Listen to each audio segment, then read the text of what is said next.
It's time for part 3 of our questions from the IPPN Principals Conference 2017. Each video is going to answer 5 questions that were asked on post-it notes during my talk.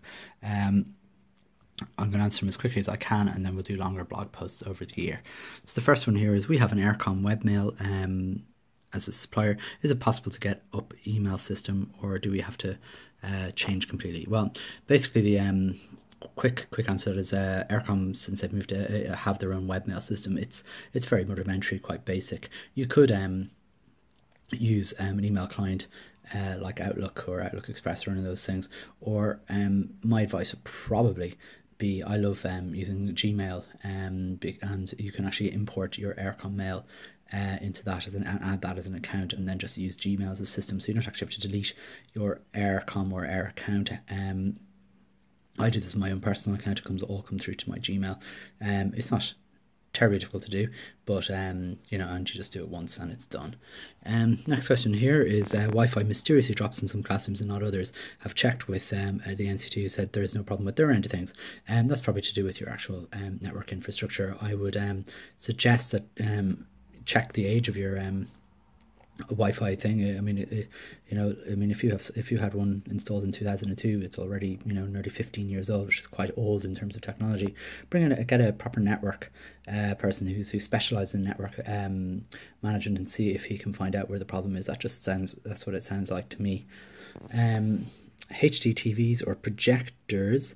So these interactive HDTVs or projectors, that's the question we've been asking. Which should we be using? We would have both in our school, which is better.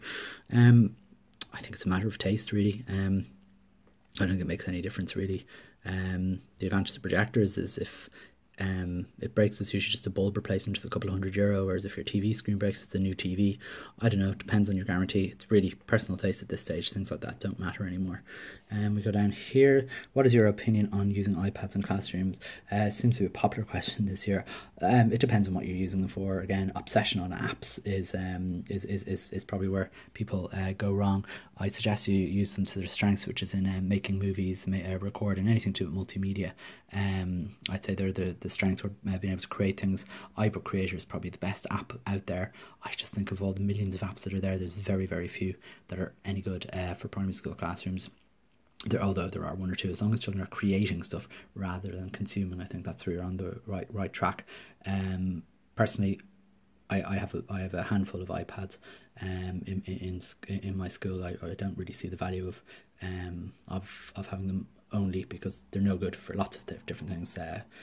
Lots of restrictions in terms of use of flash, no keyboard, pain in the neck to print from them, pain in the neck to hook up to a projector, and so on. Last question here is advice on the best antivirus complete prevention software to prevent attack.